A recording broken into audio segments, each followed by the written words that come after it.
जंगल में जानवरों ने चुनाव कराने का फैसला किया कि डेमोक्रेसी लेके आएंगे जंगल में, भारत की तरह डेमोक्रेसी। शेर अपने आप राजा बन जाता है, इसको कौन बनाता है भाई? शेर भी इलेक्शन लड़ ले, अगर ये जीत गया ये बन जाएगा। तो जंगल में माहौल क्या था, इस कविता में छोटी सी सुनाने वाला हूं, उसमें कहीं भी देश का नाम नहीं है हमारे, लेकिन जो सुनता है वो देश में ही रहता है, वो सोचता ही ये है कि हाँ ये यहां भी यही होता है। इलेक्शन कमीशन ने जैसे ही जंगल में आम चुनाव ऐलाने, इलेक्शन कमीशन ने जैसे ही जंगल में आम चुनाव ऐलाने, अपने अपने चुनाव प्रचार पर लगे जानवर जाने। शेर जी बकरी के घर गए, बोले बहन जी सत श्री अकाल है, और सुनाओ क्या हाल चाल है। बकरी बोली हाल तो ठीक है, लेकिन मेरा दिल आज हैरान पड़ा है कि शेर मेरे आगे दोनों हाथ जोड़कर खड़ा है। शेर ने कहा बहन जी शर्मिंदा मत करो, अब हम जंगल में एकता और अखंडता से रहेंगे। अपने मेमनों को समझा देना कि अब शेर अंकल उनको कुछ नहीं कहेंगे। रंग बिरंगी झंडियों से रंगा पड़ा था चंबल, रंग बिरंगी झंडियों से रंगा पड़ा था चंबल, बिल्लियां बांट रही थी चूहों को मुफ्त कंबल। गीदड़ को कहा गया आधा जंगल तेरा होगा, गीदड़ को कहा गया आधा जंगल तेरा होगा। उल्लू को बोले वोट डाल दिन में भी अंधेरा होगा।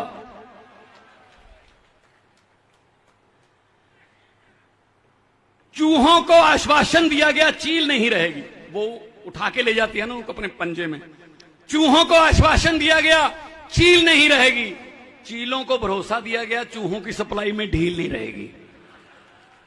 अब पूरा इलेक्शन कैंपेन करके दिन में शेर अपने घर जाता है, कहता मेरी पत्नी शेरनी सारा जंगल घेरनी, क्या कर रही है शेरनी? तो शेरनी ने कहा शेर जी पतिदेव जी मेरा बाहर सैर पर जाने को दिल करता है, एक नरम सा नाजुक सा खरगोश खाने को दिल करता है। तो शेर ने कहा रे भाग्यवान ये सुन ले मेरी फरियाद, खरगोश जितने मर्जी खा लेना लेकिन इलेक्शन के बाद, इलेक्शन के बाद। ऐसा करते हैं ये हमारे साथ, ऐसे वादे करते हैं, उनके साथ भी वादे कर लेते हैं, हमारे साथ भी वादे कर लेते हैं, और इलेक्शन के बाद ये खरगोश की तरह हमें खाते हैं फिर 5 साल। और हमें कह रहे हैं अगर अरविंद केजरीवाल जी पूरी दिल्ली में इलाज फ्री कर देते हैं, बड़े से बड़े ऑपरेशन फ्री कर देते हैं, बिजली का बिल 0 आता है, महिलाओं के लिए बसों में सफर फ्री कर देते हैं, गुजरात में 10 लाख नौकरियों की बात करते हैं, 3000 रुपए बेरोजगारी भत्ते की बात करते हैं, पंजाब में बिजली मुफ्त, मोहल्ला क्लिनिक की बात करते हैं, तब ये कहते हैं केजरीवाल फ्री की रेवड़ी बांट रहा है। कहते हैं ना भाई लोगों के टैक्स का पैसा लोगों पर लगाने को आप फ्री की रेवड़ी क्यों कहते हो? जो कनाडा अमेरिका और डेवलप कंट्री हैं वो भी देते हैं अपने नागरिकों को पैसे, वहां इसको सोशल सिक्योरिटी बोलते हैं। अच्छा बिजली पैसे बचा के जो पुल बनना था 350 करोड़ में, उसको 200 करोड़ में बना के नई टेक्निक से 150 करोड़ बचा के लोगों की बिजली फ्री कर दी, इलाज फ्री कर दिया। ये फ्री की रेवड़ी थोड़ी है। अगर ये फ्री की रेवड़ी है तो मोदी साहब मुझे ये बता दीजिए हर व्यक्ति के खाते में 15 लाख आने वाला पापड़ किसने बेचा था?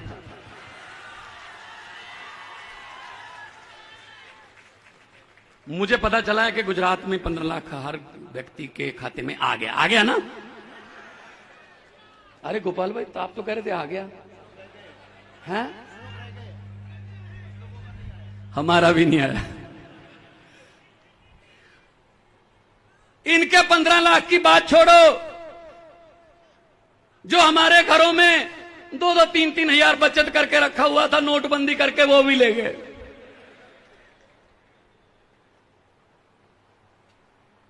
ये इनकी हालत है। बैंक बेच दिए, जहाज बेच दिए, रेलवे स्टेशन बेच दिए, कुछ नहीं। रेलवे स्टेशन बेच दिए, LIC बेच दी, बड़ी बड़ी सरकारी कंपनियां बेच दी, सब कुछ बेचा है, सिर्फ एक चीज खरीदी है, मीडिया।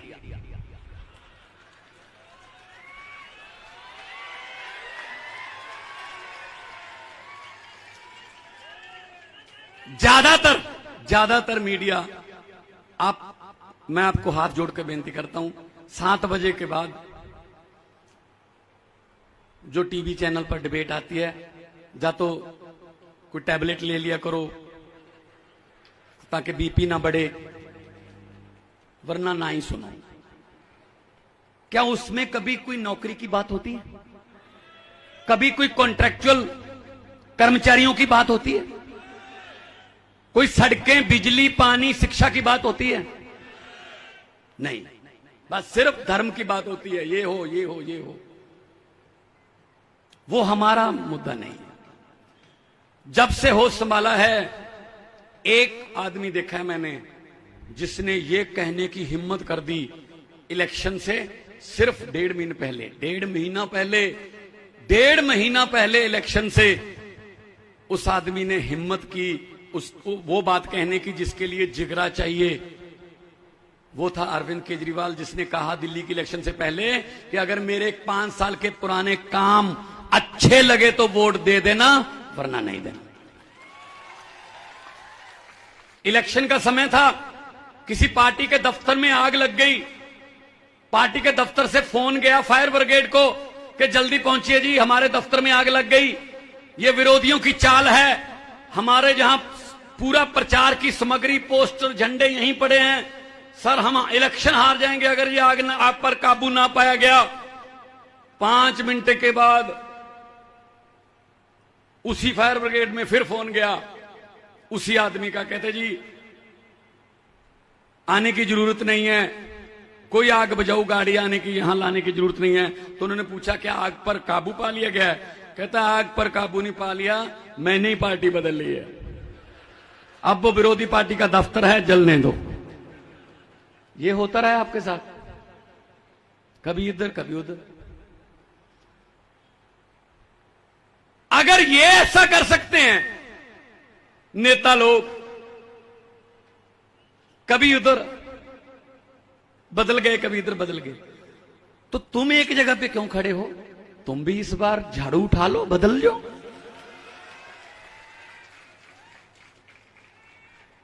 मैं तो ये कहता हूं, मैंने ये पार्लियामेंट में बोला था कि जो ओथ है, जो मंत्री बनते समय, मुख्यमंत्री बनते समय, प्रधानमंत्री बनते समय जो शपथ ली जाती है, अंग्रेजों ने लिखी हुई है, उसको भी बदलना चाहिए। उसमें क्या कहते हैं?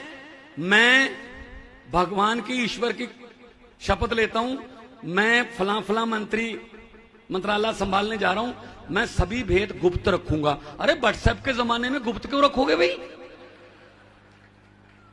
ये ओथ होनी चाहिए, मैं तो सब कुछ बताऊंगा, पब्लिक के सामने लाऊंगा, पारदर्शिता से काम करूंगा। उसी गुप्त भेद में तो सब कुछ है। तो आम आदमी पार्टी पारदर्शिता की पार्टी है। जब भी टीवी पर आधे घंटे के आम आदमी पार्टी के खिलाफ डिबेट चलती हो ना, जिसमें आम आदमी पार्टी को गालियां दी जा रही हो, ये ऐसे हैं, ये ऐसे हैं, ये फलां हैं, धिमका हैं, तो समझ लो देश के किसी न किसी हिस्से में हम जीत रहे हैं।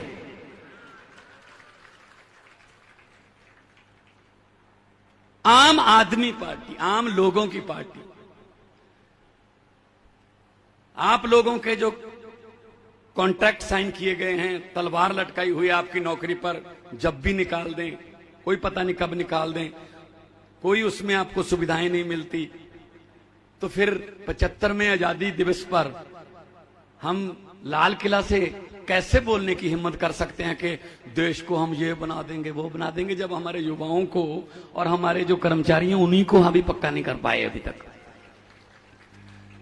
मैं तो जब से होश संभाला है, मैं सुबह सुबह 15 अगस्त को वो देखता हूं जो लाल किला पे फंक्शन होता है, जब से होश संभाला है वही भाषण,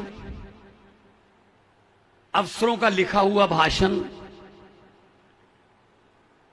बेरोजगारी पर चिंता व्यक्त, आतंकवाद पर थोड़ी ज्यादा चिंता व्यक्त, महंगाई और गरीबी पर और ज्यादा चिंता व्यक्त। कहते नमस्कार, ये था 15 अगस्त। मैं ये कहना चाहता हूं मेरे देश के वारिसों, मेरे देश को चलाने वालों, अगर हमारी किस्मत नहीं बदल सकते, कम से कम लाल किले वाला भाषण तो बदल लो। अब तो लाल किले के कबूतरों को भी भाषण याद हो गए होंगे, लाल किले के कबूतरों को भी भाषण याद हो गए होंगे। वो सिर्फ भाषण चला। अभी एयरपोर्ट पे उतरे, पत्रकारों ने कहा जी बीजेपी कह रही है कि योगी जी ने 100 दिन में ये काम कर दिए, तो फिर इनके 27 साल कहां गए? इनके 27 साल कहां गए अगर योगी के गिनाने पड़ रहे हैं? कुछ नहीं है इनके पास, सिर्फ बातें। आजकल क्योंकि इलेक्शन नजदीक आ चुके हैं, अभी जुमला फैक्ट्रियों में नए नए जुमले बन रहे हैं, तैयार हो रहे हैं नए नए जुमले कि कौन से जुमले से लोगों की भावनाएं भड़केंगी, कौन से जुमले से लोग एक दूसरे से लड़ेंगे, कौन से जुमले से एक दूसरे से इनको अलग किया जाएगा, कौन से जुमले से लोग नफरत फैलेगी। ये जुमले बन रहे हैं अभी पार्लियामेंट, उसमें इनकी फैक्ट्रियों में। सो इनके जुमलों से बचना। और हमने विधायकों की पेंशन बंद कर दी, हर बार जितनी बार जीतते जाओगे उतनी बार पेंशन मिलती थी, वो बंद कर दी। उसी से जो पैसा बचेगा वो बेरोजगारों को नौकरी देने पर लगाएंगे। कहते हैं ना कि पैसा कहां से आएगा, ऐसे आता पैसा। और वैसे भी हमारे तो नेशनल कन्वीनर जो हैं वो इनकम टैक्स के ऑफिसर हैं, IRS हैं, इनको तो सब पता है कि पैसा कहां से लाना है, कहां लगाना है, कैसे बचाना है। अब इनकम टैक्स वालों को नहीं पता होगा तो किसको पता होगा? तो ये दिल्ली में हमने सफलतापूर्वक करके दिखा दिया। कांग्रेस वैसे तो मतलब क्या हालत हो गई है कांग्रेस की कि जिसको भी कहो कांग्रेस का प्रधान बनना है, कहता नहीं नहीं मैं नहीं बनूंगा, मैं नहीं बनूंगा, भाग रहे हैं। मैं सबसे कहते जी पुरानी पार्टी 1885 में बनी थी, 2 टर्म से 2015 में और 2020 में देश की राजधानी में देश की सबसे पुरानी पार्टी 2 बार हो गए। कितने MLA हैं? 0। जहां सोनिया गांधी, राहुल गांधी, अमित शाह जी, बीजेपी के सारे मंत्री रहते हैं, वहां का MLA पता कौन है? अरविंद केजरीवाल। नई दिल्ली विधानसभा है वो, नई दिल्ली विधानसभा है। इसका मतलब इन नेताओं के घर में जो काम करते हैं, रसोई में या माली, सब आम आदमी पार्टी को वोट देते हैं, क्योंकि वो इनको नजदीक से देखते रहते हैं कि इनकी नीयत क्या है।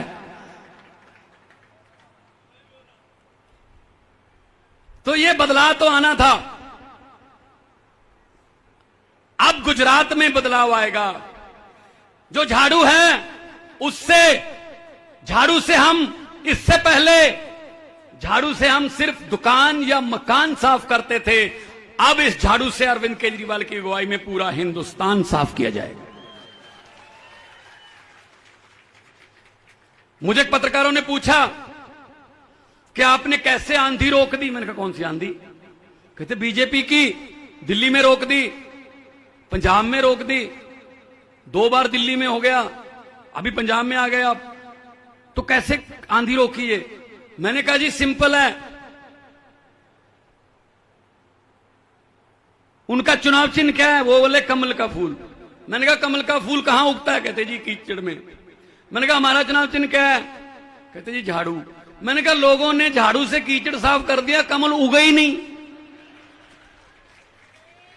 आप लोग भी झाड़ू से कीचड़ साफ कर दो, बाद में कांग्रेस की तरह बीजेपी भी गुजरात में एक एमएलए ढूंढती रह जाएगी कि एक एमएलए तो हो जाए।